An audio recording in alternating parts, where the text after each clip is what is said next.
এই এই নাও তোমার পাওনাটা বুঝে নাও। তোমার ঋণ শোধ, তুমি বাসা থেকে বেরো যাও। তোমার ঋণ শোধ, তুমি বাসা থেকে বের হয়ে যাও। কি আছে এর ভিতর? তুমি খুলে দেখো তোমার পাওনাটা ঠিক মতো বুঝে নাও। টাকা? এগুলো কিসের টাকা? কিসের টাকা তুমি বুঝতে পারতেছো না?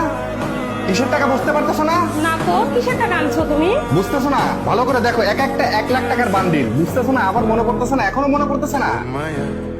এখনো মনে পড়তেছে না? কিসের পাওনা? আমি তো তোমার কাছে তোমার সাথে আমার কাবিন হয়েছিল কত? 3 লাখ। তোমার 3 লাখ তোমাকে বুঝাই দিছি, 3 লাখ টাকার 3টা বান্ডিল বুঝাই দিছি। এখন আমার বাসা থেকে বেরো, বাসা থেকে বেরো। কম হয়ে গেছে? নাও আরো 50,000 দিলাম, তাই না? আরো 50,000 টাকা দিলাম, নাও। কি বলো তুমি? এসব কি বলো? 3 লাখের জায়গায় 3,50,000 দিলাম। এখন আমার বাসা থেকে বের হয়ে যাও। এখন তো আমি যা খুশি তাই করতে পারি।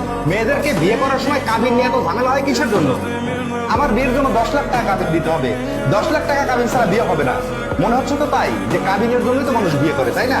শোনো, যারা সংসার করতে আসে তারা না কাবিনের টাকার কথা ভেবে সংসার করতে আসে না। আমি তোমার সাথে সংসার করতে আসছি। আমি তো এই কাবিনের টাকা নেওয়ার জন্য তোমার সংসারে আসি নাই। তোমার টাকা তুমি নাও, আমার কোনো কাবিনের টাকার দরকার নাই। আমি তোমার সাথে আসছি সারা জীবন তোমার সাথে থাকার জন্য। কাবিনের টাকা নিয়ে আমি কি করব? তো তোমার কাছে কাবিনের টাকা গুরুত্বপূর্ণ না? আমার কাছে আমার সংসার, আমার স্বামী, আমার সন্তান এগুলো গুরুত্বপূর্ণ। টাকা তো কাগজের নোট, আজ আছে কাল নাই। এটা দিয়ে আমি কি করবো?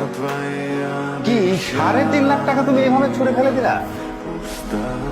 এই 3.5 লাখ টাকা হয়তোবা অনেকের কাছেই অনেক মূল্যবান, তবে আমার কাছে আমার সংসার, আমার স্বামী সব থেকে বেশি মূল্যবান।